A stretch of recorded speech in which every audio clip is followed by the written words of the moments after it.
Semester exam की sheet कैसे fill करें या कैसे पेपर करके आएँ, उसको कैसे 28 पेज की आती है तो कम से कम 20, 21, 22 पेज इतने तो हो जाएँ। सो इसका सिंपल सा सॉल्यूशन मैं बताता हूँ आपको। आपको क्या करना है स्टार्टिंग से, जैसे यहाँ पूछा है, ये प्रीवियस ईयर का पेपर लिया है मैंने सीआरएम का। इसमें पूछा है सीआरएम सॉफ्टवेयर के फीचर्स बताओ क्या है।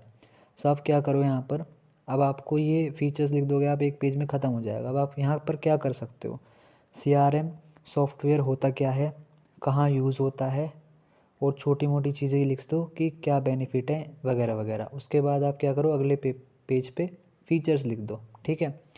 अब मैं आपको ओवरऑल बताता हूँ कि आपको section A, section B, section C करना कैसे है।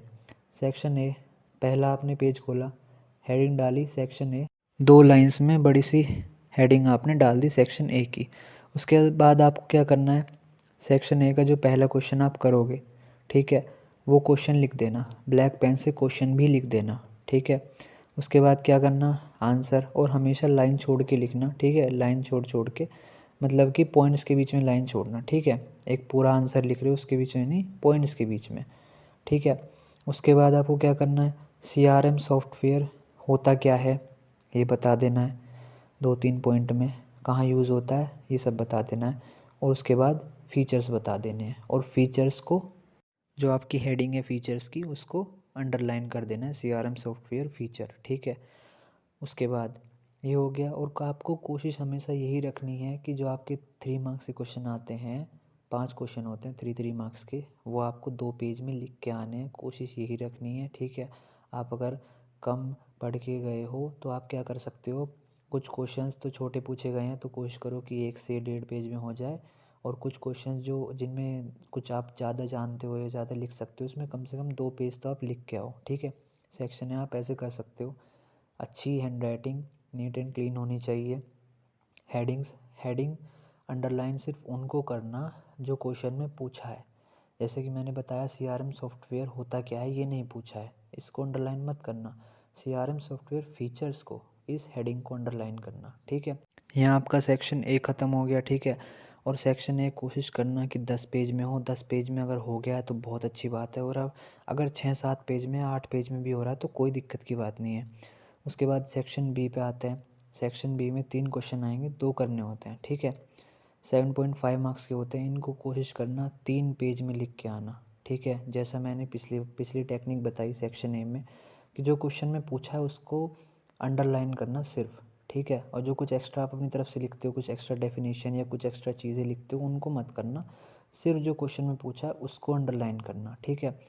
अब ये होते हैं 7.5 मार्क्स के क्वेश्चन सेक्शन बी में, इनको कोशिश करनी है कि 3 पेज में आप भर के आओ। 3 नहीं तो कम से कम 2.5 पेज पे तो आप करके ही आओ। अगर आप कम पढ़ के गए हो तो 2.5 पेज, और अगर आपने अच्छा खासा, आप जानते हो क्वेश्चन के बारे में, आप अच्छा लिख सकते हो, तो 3 पेज लिख के आना। ठीक है। और कोशिश यही रखनी है, हैंडराइटिंग अच्छी रखनी है। ठीक है। अब आपने क्या किया, सेक्शन बी स्टार्ट किया, बड़ी सी आपने सेक्शन बी की हेडिंग डाल दी। अब जैसे कि क्वेश्चन में पूछा है डिफरेंस बिटवीन सीआरएम एंड ईसीआरएम, तो पहले आप लिख दो सीआरएम क्या होता है, उसकी थोड़ी सी डेफिनेशन लिख दो। ईसीआरएम क्या होता है, कहाँ यूज़ होता है, सीआरएम क्या है, ये सब लिख दो। नेक्स्ट 2 पेज पे आप क्या करो, डिफरेंस लिखो। 4 पॉइंट इस पेज पे, 4 पॉइंट उस पेज पे, या 3 पॉइंट उस पेज पे। इससे क्या होगा कि आपके पेज भी फिल हो जाएंगे और काम भी हो जाएगा। आई होप आपको समझ में आ रहा होगा। चैनल को सब्सक्राइब करना, वीडियो को लाइक करना, कोई डाउट हो तो कमेंट करके बता देना और शेयर भी कर देना। ठीक है। उसके बाद आते हैं सेक्शन सी पे। देखो सेक्शन सी पे क्या करना है आपको, कोशिश यही रखनी है, हमेशा 4 पेज में आंसर लिखो। बड़ा क्वेश्चन होता है, 15 मार्क्स का होता है, 4 पेज में तो लिख के ही आओ। ठीक है। और ऐसे क्वेश्चंस को पिक करना हमेशा जिसमें आप ज़्यादा से ज़्यादा कंटेंट लिख सकते हो। ऐसे पिक मत करना जो आपके साइड में बैठा हुआ या आगे बैठा हुआ दोस्त कर रहा है। ठीक है। और एक चीज़ मैं बताता हूँ, अगर आप पढ़ के नहीं जाओगे तो इन सब चीज़ों का कुछ फ़ायदा नहीं है, फिर तो आप कितनी कोशिश कर लो आप पे पेज भरे ही नहीं जाएंगे। ठीक है। आपको पढ़ना भी है इस कंटेंट के बारे में, ये नहीं कुछ भी फालतू लिख के आ रहे हो वहाँ पर। ठीक है। टॉपिक से रेलेवेंट लिखना है, और अगर और थोड़ा सा बढ़ाना है तो टॉपिक के बारे में ही लिखना है। ठीक है। मैंने जो पहले बताया कि सीआरएम सॉफ्टवेयर के बारे में लिख दो, वो उससे ही रिलेटेड है, तो ऐसे ही चीज़ें आपको लिखनी है। ठीक है। और हमेशा कोशिश यही रखना सेक्शन सी में उन्हीं क्वेश्चंस को पिक करना जिसमें आप ज़्यादा से ज़्यादा कंटेंट लिख सको।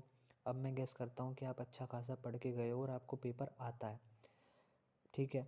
सेक्शन ए आपका 10 पेज में कंप्लीट, सेक्शन बी आपका 6 पेज में कंप्लीट, सेक्शन सी आपका 12 पेज में कंप्लीट। हो गए आपके 28 पेज। अब मैं गैस करता हूँ कि आप कम पढ़ के गए हो और ज़्यादा नहीं आता है। अब आप कहीं 1-2 पेज कम ज़्यादा कर दोगे ना तो उससे कोई दिक्कत नहीं होगी, 20-21 पेज तो आपके फिर भी भर जाएंगे। ठीक है, 7 पेज फिर भी आप कम लिख के आओगे तो 21 पेज तक तो पहुँच ही जाओगे। तो यही कोशिश करनी है। दोबारा से कंक्लूड कर देता हूँ। हेडिंग लिखो, क्वेश्चन लिखो, ठीक है, और वही क्वेश्चंस को पिक करो जो आपको अच्छे से आते हैं। ठीक है, सेक्शन ए बड़ी हैंड राइटिंग, आगे क्वेश्चन, और क्वेश्चन अगर छोटा पूछा गया आपको समझ नहीं आ रहा क्या लिखें तो उस क्वेश्चन से रिलेटेड 3-4 पॉइंट लिख दो, और जो मेन क्वेश्चन पूछा गया है उसकी हेडिंग डालो बड़ी सी, उसको अंडरलाइन करो और उसके बारे में लिख दो। ठीक है, ऐसे ही पेपर होगा। पढ़ के नहीं जाओगे तो कुछ फ़ायदा नहीं है, पढ़ के जाओगे तो आराम से शीट फिल हो जाएगी। अच्छे से पेपर करके आना। कोई भी डाउट हो तो कमेंट बॉक्स आपके लिए है, बताना, पूछना, और चैनल को सब्सक्राइब करना, वीडियो को लाइक करना, शेयर कर देना और कमेंट करके बताना कोई भी डाउट हो तो। ठीक है, मिलता है अगली वीडियो में। Thank you, bye.